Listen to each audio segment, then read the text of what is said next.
Salut tout le monde et bienvenue pour une nouvelle vidéo sur Who Got Next. On se retrouve aujourd'hui pour débriefer les premiers matchs de la phase allée du play-in. Quelques surprises cette semaine, mais avant de rentrer dans le vif du sujet, n'hésitez pas à liker, à vous abonner, à activer la cloche. Et on est parti.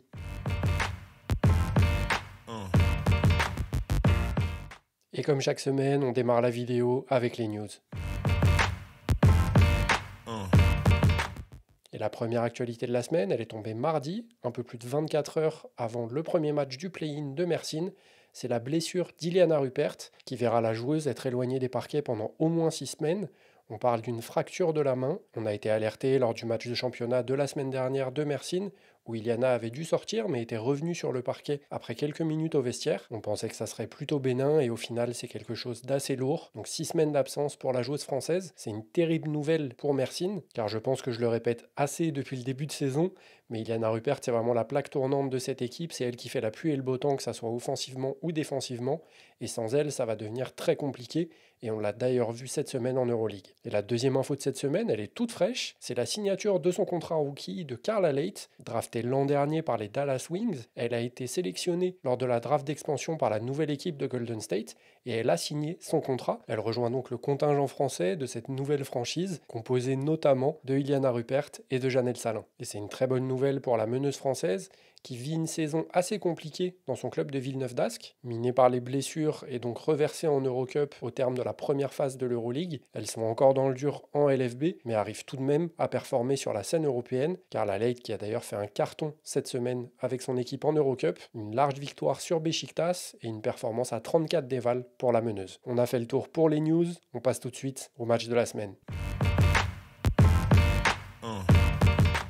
Nombre d'entre vous attendent sûrement le débrief de la raclée qu'a pris Mersin contre Valencia, mais au vu de la performance de l'équipe turque, j'ai choisi de me concentrer sur une autre rencontre de cette semaine. On va parler de deux équipes que je n'ai pas traitées, et c'est peut-être la dernière fois qu'on pourra le faire, étant donné que l'une d'elles sera éliminée à la suite du match de la semaine prochaine, et c'est donc le match entre Basketland et Prague que j'ai choisi de traiter cette semaine, et un match un petit peu surprise, tant on s'attendait que Basketland soit vraiment dans le dur contre cette équipe de Prague.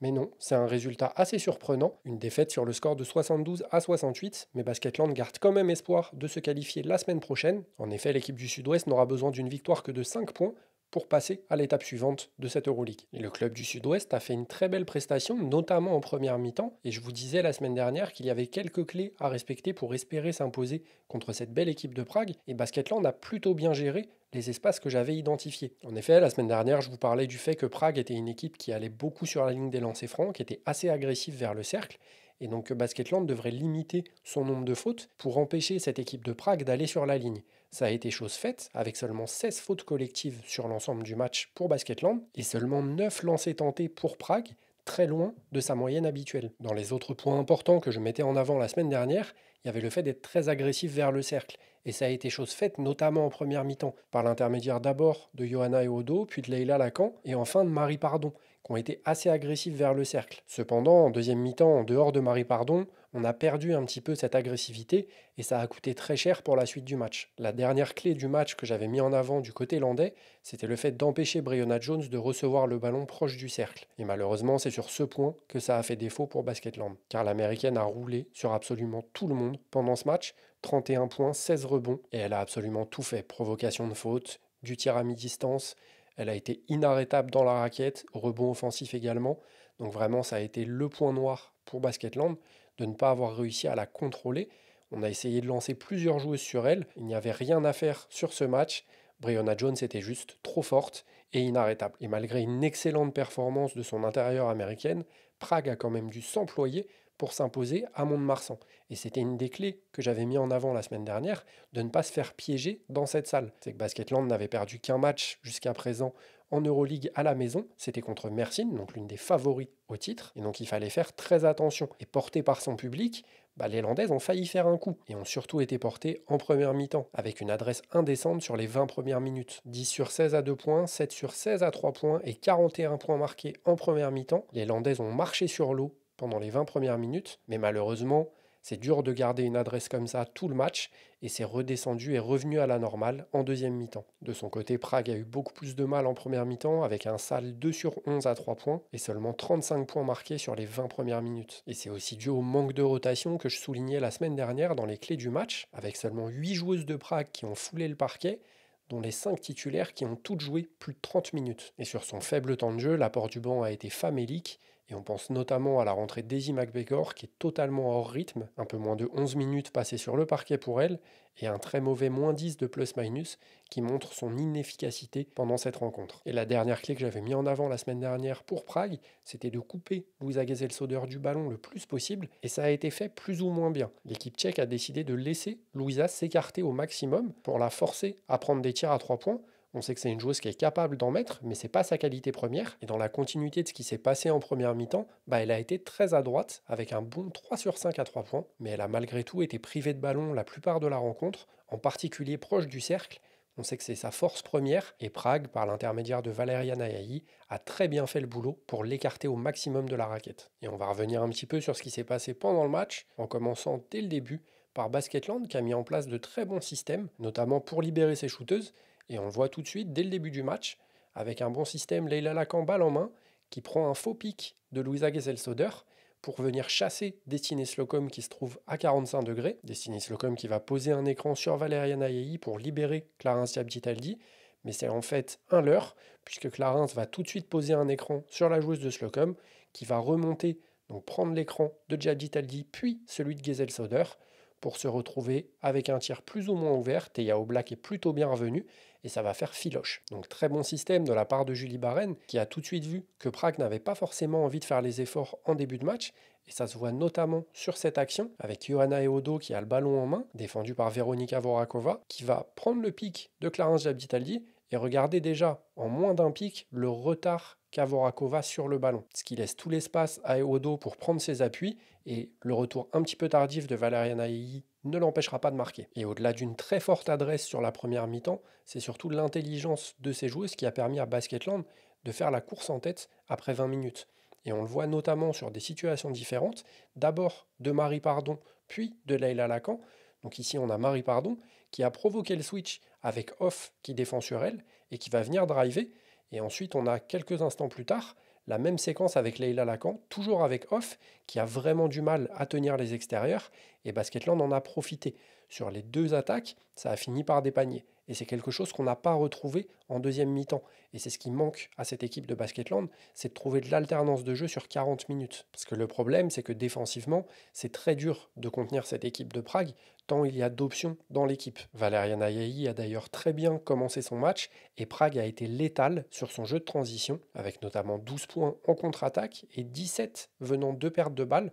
Vraiment, Prague a profité des erreurs du jeu de Basketland pour punir de l'autre côté. Et comme je le disais, Basketland a eu du mal à défendre toutes les options de Prague, et ça se voit d'ailleurs juste ici, avec Breonna Jones qui vient ghoster le pic posé pour Maïté Cazorla. On voit que Louise Bussière à l'opposé n'est pas assez dans l'aide, ce qui oblige Clarence Diabditaldi à venir couvrir la présence de Breonna Jones dans la raquette. Louisa Gesell-Soder qui avait un step out sur l'écran se retrouve en retard.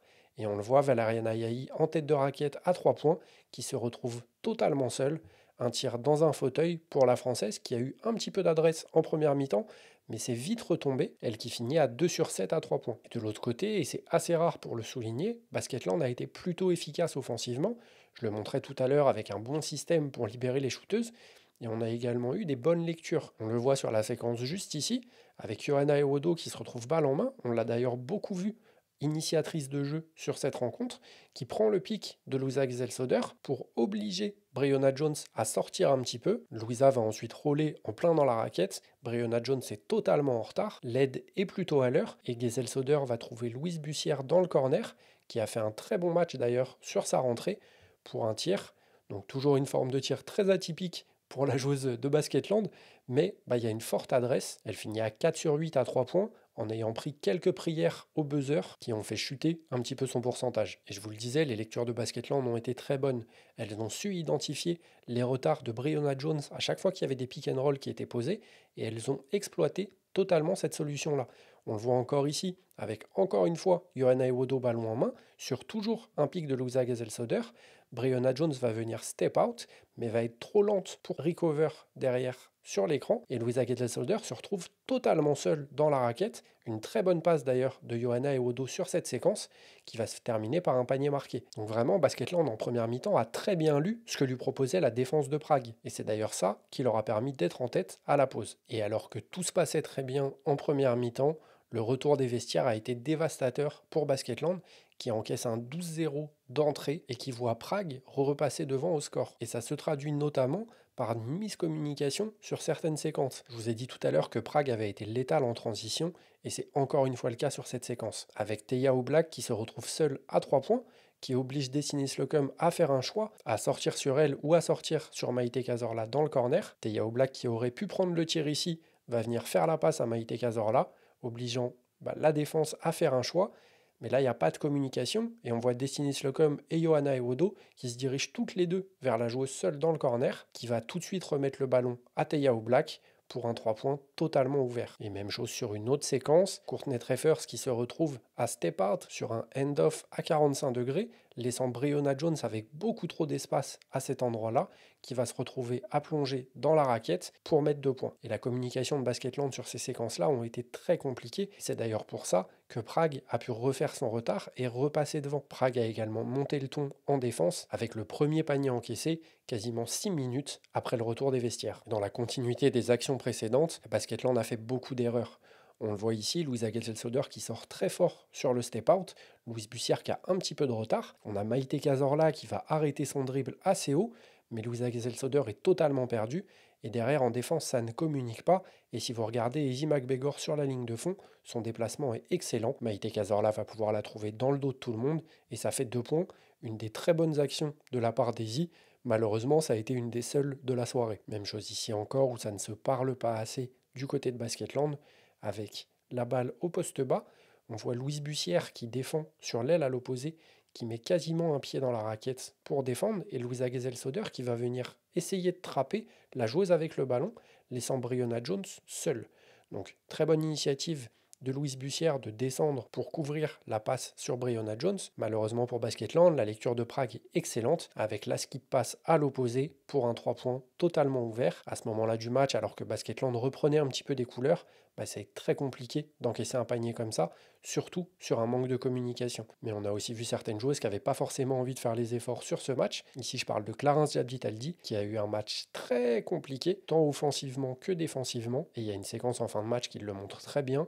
C'est ici, avec le end-off de Breonna Jones pour Vioralova. Clarence Diabditaldi ne se bat même pas pour repasser devant, ce qui oblige Louisa Getzelsolder à sortir un petit peu trop pour venir couvrir. Derrière, Breonna Jones va plonger dans la raquette. Johanna Ewodo est en retard et ça fait 2 points. Et ça, Prague a très bien lu que certaines joueuses avaient du mal côté Basketland à faire certains efforts, à être à l'heure dans les rotations également, et a su appuyer en toute fin de match sur cette action où Breonna Jones attire absolument tout le monde. On le voit, elle reçoit le ballon poste bas, tout le monde a la tête tournée vers elle qui a le ballon. Destiny Slocum n'est pas assez dans l'aide pour couvrir au cas où Breonna puisse passer ou une coupe, et c'est exactement ce qui va se passer avec Vorakova qui se retrouve toute seule dans la raquette. Destiny Slocum n'a pas bougé, Johanna Ewodo est totalement en retard, et ça fait 2 points.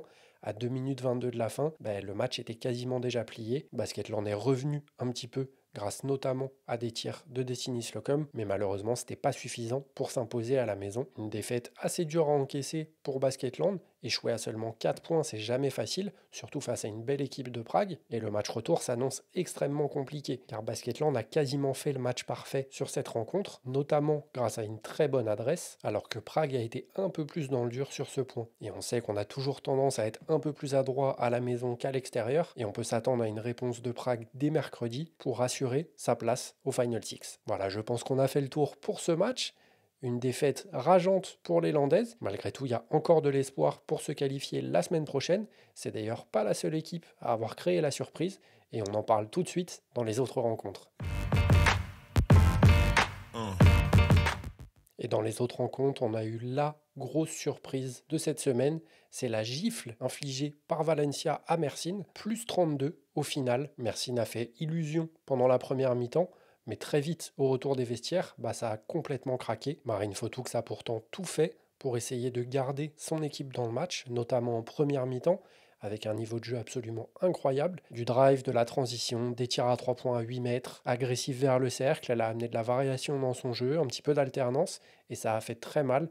17 points à 6 sur 6 au tir, et Mersin qui ne comptait que 3 points de retard après les 20 premières minutes, mais qui a toujours couru au score sur l'ensemble de la rencontre. Valence a mené pendant 39 minutes et a dominé cette rencontre de bout en bout. Et quand on regarde un petit peu les stats par équipe sur le match, c'est vraiment sans appel. Valence a dominé dans tous les secteurs du jeu, 46 rebonds à 31, dont 14 offensifs, 20 passes décisives à 6, seulement 6 assists pour Mersin sur les 40 minutes de match, 13 interceptions à 8, 18 pertes de balles forcées. Et si on continue un petit peu plus sur les stats, 41 points de la part du banc de Valence, 40 points dans la raquette, 21 points en contre-attaque et 29 points sur ballon perdu. Vraiment, Mersin n'a pas existé dans ce match, malgré les retours de Marine Johannes et de Natasha Howard. Et j'en parlais la semaine dernière dans les clés du match, il allait falloir pour Mersin composer avec un effectif décimé. Et malgré le retour de certaines joueuses, l'absence d'Iliana Rupert a fait beaucoup plus de mal que certains n'auraient pu le penser. Moi, je vous le dis depuis des semaines, Iliana, c'est vraiment la joueuse majeure de cet effectif de Mersin. Et sans elle, c'est très compliqué de trouver quelque chose offensivement. Elle libère totalement des situations, que ce soit pour les extérieurs ou pour les autres intérieurs, dont Natasha Howard, en attirant totalement la défense adverse sur elle. Et face à un secteur intérieur aussi important que celui de Valence, son absence a fait beaucoup de mal. Surtout qu'on a relancé Marine Johannes et Natasha Howard sur un match avec autant d'intensité alors qu'elles n'avaient pas de rythme depuis des semaines. Natasha Howard a raté un mois de compétition, Marine Johannes est sur la touche depuis fin novembre et le club de Mersin a décidé de les relancer dans un match aussi important alors qu'elles sont en manque de rythme complet. Et ça s'est vu d'ailleurs. Natasha Howard n'était pas apte à jouer ce match. Elle n'était pas en jambes, elle ne faisait pas les efforts défensifs. Offensivement, on ne l'a jamais vue aussi peu agressive. Vraiment, ça a été une débilité de la faire reprendre sur un match comme ça. Et le club a de la chance car ça aurait pu être beaucoup plus grave et elle aurait pu se reblesser par-dessus. De son côté, on a trouvé Marine Johannes beaucoup plus en jambes. Elle manque encore de sensations, ce qui explique aussi son adresse catastrophique, 1 sur 7 au tir. Mais quel 1 sur 7 au tir, étant donné que son seul tir marqué, c'est un highlight, un tir sur une jambe, au buzzer des 24 secondes, du Marine Johannes dans le texte. Dans les autres clés que j'avais préconisées pour Mersin, c'était d'être agressif sur les porteuses de balles de Valencia, et ça n'a pas été le cas du tout. Défensivement, Mersin était tout le temps en retard, se faisait passer dès le premier appui, et ça a libéré des espaces dans tous les sens pour cette équipe, qui a, elle, été beaucoup plus agressive sur les extérieurs. On pense notamment aux défenses sur Marine Johannes, sur les remontées d'écran. J'en ai vu beaucoup se plaindre que Marine était mal utilisée sur le match, mais elle a été extrêmement bien défendue. On a vu Alba Torrens, Chiara Casas ou même Alina Yagupova sortir dans les écrans avec elle, l'empêcher de recevoir le ballon et parfois même intercepter des passes, ce qui a permis à Valence de courir en transition. Et ce qu'on aurait aimé voir de la part de Mersin, c'est Valence qui l'a fait et ça leur a totalement ouvert le match. La dernière clé pour Mersin, c'était de limiter le secteur intérieur de Valence et avec l'absence d'Iliana Rupert et le non-match de Natasha Howard, malheureusement, c'est pas Christelle Diallo qui allait faire le boulot. Il nous a d'ailleurs gratifié d'une superbe performance, auteur de 5 fautes en 5 minutes de jeu. Et côté Valencia, j'avais dit qu'il fallait impérativement communiquer défensivement, et ça a été fait. On l'a vu sur pas mal de séquences, j'en parlais juste avant, sur les remontées d'écran, tout ça.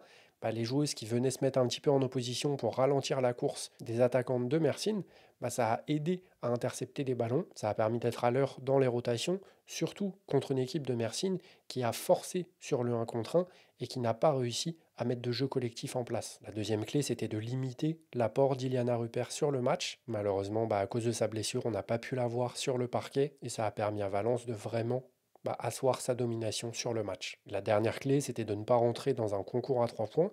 Ça a été plus ou moins chose faite. Valence a fini à 8 sur 22 au tir, donc un très correct 36% de réussite, mais plus que les pourcentages, c'est la prise de tir qui a été bonne. On a senti que contrairement à d'habitude, c'était pas des tirs forcés, que l'équipe a su amener de l'alternance dans son jeu et a été très agressive vers le cercle avec pas moins de 21 lancers francs tentés. Pour Valence, c'est une très belle opération. Ça assure quasiment sa place en demi-finale de l'Euroleague, et c'est un match référence pour elle, notamment pour Alina Yagupova et Alba Torrens, qui ont été très efficaces le temps passé sur le parquet. Côté Mersin, c'est la douche froide. On pensait à une qualification assez facile. La blessure d'Iliana Rupert a bousculé totalement la hiérarchie dans cette confrontation. Et même si on sait qu'il est très difficile d'aller jouer en Turquie pour les équipes extérieures, on voit mal l'équipe s'imposer de 33 points au match retour pour se qualifier. Il n'y a pas trop d'inquiétude à avoir cependant pour l'équipe, elle sera quoi qu'il arrive qualifiée au Final Six et jouera le vainqueur de la série entre Bourges et Saragosse, Bourges qui a d'ailleurs pris une très belle option sur cette rencontre. Et transition parfaite donc, on enchaîne avec le deuxième match, c'est Bourges contre Saragosse, Bourges qui se déplaçait dans l'antre du Final Six pour commencer à prendre ses marques, et même si la mise en route a été difficile, c'est une victoire de 20 points au final, Saragossa a totalement lâché en deuxième période, alors que Bourges ne menait que de 3 points à la mi-temps. Et Bourges a d'ailleurs plutôt bien répondu aux clés que j'avais mis en avant la semaine dernière, tout d'abord celle de mettre du rythme offensivement. Ça a été un peu moins le cas en première mi-temps, mais en deuxième, on a lâché un petit peu les chevaux. Pauline Astier, la première, ça a mis du rythme et ça a permis de vraiment faire l'écart. Autre point qui a été très important pour Bourges, c'est la gestion des rotations. Il y a encore des choses totalement incompréhensibles que je n'arrive pas à m'expliquer dans les rotations de Bourges, mais il y a eu un petit peu de mieux, notamment avec Artenis Panou qui a joué quelques séquences en poste 5 et qui a permis de suppléer un petit peu Kariata Diaby qui a été très vite prise par un problème de faute sur la grande majorité de la rencontre. Et la dernière clé de ce match, selon moi, c'était de fermer la raquette défensivement, et ça a été chose faite. Les joueuses de Bourges ont obligé Saragosse à prendre des tirs à 3 points, et on le sait, c'est vraiment pas leur force. Elles terminent le match à 2 sur 19 au tir, oui, 2 sur 19, 10% de réussite à 3 points, et ça a été très bien fait de la part de Bourges, qui a notamment profité de l'absence de Gatling du côté de Saragosse. Et côté Saragossa, on avait plutôt bien identifié les forces de Bourges, et j'en parlais la semaine dernière, il fallait absolument couper la relation entre Pauline Astier et Kariata Diaby, et ça a été chose faite. Pauline Astier, qui finit d'ailleurs son match avec 0 passe d'ess, c'est la première fois de la saison en Euroleague qu'elle ne fait aucune passe décisive sur un match. De son côté, Kariata Diaby n'a pris que 6 tirs, et c'est bien la preuve que sa relation a totalement été coupée et qu'elle a été beaucoup moins facile à trouver que d'habitude. Mais ça s'explique aussi par le deuxième point que j'avais mis en avant, c'était le fait de provoquer des fautes à Kariata Diaby. Elle a été très rapidement reléguée sur le banc à cause d'un problème de faute et n'aura joué que 23 minutes sur la rencontre. Et la dernière clé, c'était surtout de limiter les passages de Bourges sur la ligne des lancers francs, et ça malheureusement, ça n'a pas été fait. Bourges a été assez agressif vers le cercle, notamment Emi Okonko qui tire 8 lancers francs sur le match, et ça a permis à Bourges de provoquer pas mal de fautes et de finir à 17 sur 20 au lancer, donc un excellent pourcentage qui leur a permis d'accroître un petit peu leur avance. Avant de passer au dernier match, il faut quand même noter les bonnes prestations de certaines joueuses. Je pense notamment à Morgan Green qui a fait une excellente entame de match. Je suis le premier à lui tomber dessus quand elle n'est pas efficace, mais là, elle l'a été. Donc faut quand même le souligner. Et même chose pour Tima Pouille qui a été beaucoup plus tranchante, qui a trouvé de l'adresse, qui finit à 7 sur 12 au tir, meilleure scoreuse du match avec 17 points. Et j'ai beaucoup aimé son utilisation sur le match, qui se rapproche beaucoup plus de ce que j'attends d'elle. On l'a trouvé sur du curl, sur du catch and shoot. Il y a eu aussi quelques prises de pique et de drive de sa part. Mais dans l'ensemble, c'était assez varié et il y avait beaucoup moins de tirs forcés. J'aurais aimé voir un peu plus Pauline Astier et Alix Duché ensemble sur le terrain. Vraiment, cette connexion, c'est quelque chose qui manque à Bourges et qui pourrait faire des ravages à ce niveau-là. Et dans l'ensemble, même si la première mi-temps a été assez compliquée à regarder, Bourges a vraiment lâché les chevaux en deuxième et a fait un grand pas vers la qualification pour le Final Six, elles qui recevront donc Saragosse au Prado ce mercredi. Et dans la dernière rencontre de la semaine, c'était le choc entre Schio et le Fenerbahçe. Et le Fener s'est fait très peur en fin de match, surtout grâce à une très bonne deuxième mi-temps de la part de Schio. Une défaite de 6 points pour l'équipe italienne qui lui offre quand même le droit de rêver à une possible qualification cette semaine, surtout quand on voit le match du Fenerbahçe en championnat contre Mersin de ce week-end. Car Schio n'a rien lâché sur ce match, comptant jusqu'à 16 points de retard, mais a su revenir petit à petit dans le match, notamment grâce à l'apport de son banc. On a l'habitude ces dernières semaines des bonnes performances de Constanza Verona, mais sur ce match, c'est Giorgia Sotana qui est totalement sortie de sa boîte avec 24 points à 8 sur 13 au tir et un excellent passage en troisième quart-temps qui a permis à Schio de se rapprocher petit à petit de l'équipe turque. Schio a d'ailleurs plutôt bien géré les 2 premiers points que j'avais mis en avant la semaine dernière, qui étaient d'empêcher le Fener de courir en limitant les pertes de balles. Et avec seulement 13 pertes de balles sur le match, ce qui est très honorable face à une défense aussi agressive que celle du Fener, Schio n'a encaissé que 14 points venant de ses balles perdues. Et de la même manière, elle a limité le jeu de transition du Fener en encaissant que 14 points en contre-attaque. Une très belle performance donc, quand on sait à quel point l'équipe turque aime courir. Malheureusement, la dernière clé du match a été beaucoup plus compliquée pour Schio, c'était de couper au maximum Emma Messman du jeu, Et comme je le disais la semaine dernière, c'est souvent beaucoup plus facile à dire qu'à faire. Et Emma termine la rencontre avec une partition excellente. 29 points à 13 sur 21 au tir, 7 rebonds, 5 passes d'ess pour 31 dévals, bien aidé par Gabby Williams qui termine à 20 points, à 9 sur 16 au tir, 6 rebonds, 3 passes d'ess et 4 interceptions. Les deux favoris pour le titre de MVP de l'Euroleague ont encore frappé et ont vraiment fait très mal à cette équipe de Skio. Et côté Fener, une des clés les plus importantes pour moi, c'était de contrôler le rebond, et ça a été chose faite. Donc malgré 11 rebonds offensifs laissés à Skio, le Fener a quand même gagné la bataille du rebond, 36 à 33, et n'a offert que 7 points en seconde chance à l'équipe italienne. La deuxième clé, c'était de repousser Dorca Ioaz le plus loin possible du cercle, et ça a été chose faite, elle a été extrêmement bien défendue, seulement 5 tirs dans le match pour la joueuse hongroise, dont 2 à mi-distance et 1 à 3 points. Donc vraiment, le Fener a fait un très bon taf pour l'éloigner au maximum de la raquette, et le match a été très compliqué pour Dorca. Et la dernière clé du match pour le Fener, c'était de ne pas se regarder jouer, et si dans l'ensemble, la prestation a été plutôt bonne offensivement, c'est surtout défensivement qu'on s'est regardé, en ne faisant pas du tout les efforts en deuxième mi-temps. Valérie Garnier était d'ailleurs très remontée. Bon, après, vu ce qu'elle propose à ses joueuses depuis le début de saison, elle ferait peut-être mieux de se regarder dans une glace. Côté Skio, malgré la défaite, il y a quand même de bonnes choses à retenir. L'équipe a inscrit 50 points en deuxième mi-temps, bien aidée, comme je le disais tout à l'heure, par Georgia Sotana, et ne termine qu'à 6 points du Fener, avec Laksa et Dojkic, qui sont absolument horribles au tir sur le match. À noter aussi la très belle performance de Janelle Salin, qui a bien répondu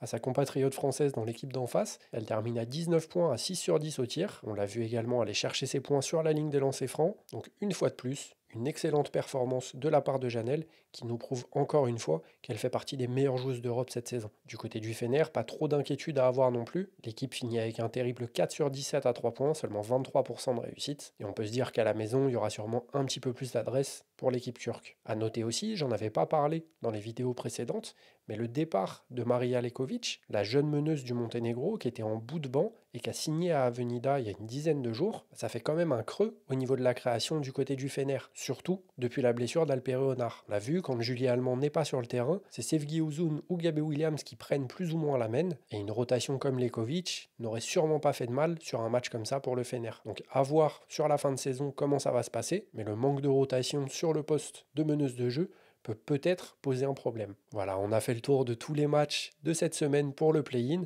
On passe tout de suite à la joueuse de la semaine. Et pour la joueuse de la semaine, j'ai hésité fortement à remettre un co-MVP à deux joueuses. Vous devez vous en douter, c'était les deux rencontres un petit peu serrées. D'un côté, il y avait Emma Messman qui a fait un match très complet. Et de l'autre, et c'est la joueuse que j'ai choisie, c'est Breonna Jones qui a fait un match absolument monstrueux. 31 points, 16 rebonds, une passe d'ess, une interception. 39 dévals en 34 minutes. Elle a roulé sur absolument tout le monde dans un match qui pouvait être piège pour Prague. Elle termine à 14 sur 23 au tir et n'a laissé absolument aucune chance à l'équipe adverse. Et avant de se quitter, on voit tout de suite le programme de la semaine prochaine. C'est tout de suite dans Up Next. Et cette semaine, c'est la revanche, les matchs retour de ce play-in. Et on voit tout de suite le programme. On commencera la journée à 17h avec le Fener qui recevra Skio. Donc Skio qui devra s'imposer de 7 points pour se qualifier directement en demi-finale de l'Euroleague. En cas de défaite, elle affrontera le vainqueur de Prague contre Basketland. À 17h30, Mersin recevra Valence. Après sa défaite de 32 points au match aller, on voit mal comment l'équipe turque pourrait se qualifier en demi-finale de l'Euroleague. Malgré tout, on n'est jamais à l'abri. On se souvient, il y a 2 ans, Mersin avait perdu en quart de finale de l'Euroleague contre Bourges au Prado, mais s'était imposé sur ces deux rencontres de quasiment 30 points à la maison. La victoire contre le Fener ce week-end en championnat va peut-être galvaniser un petit peu les troupes d'Ahmed Kandemir, qui s'est d'ailleurs fait exclure au dernier match, mais Valence a quand même un pied et demi en demi-finale de l'Euroleague. À 19h, c'est Prague qui recevra Basketland. Basketland qui devra s'imposer de 5 points pour se qualifier.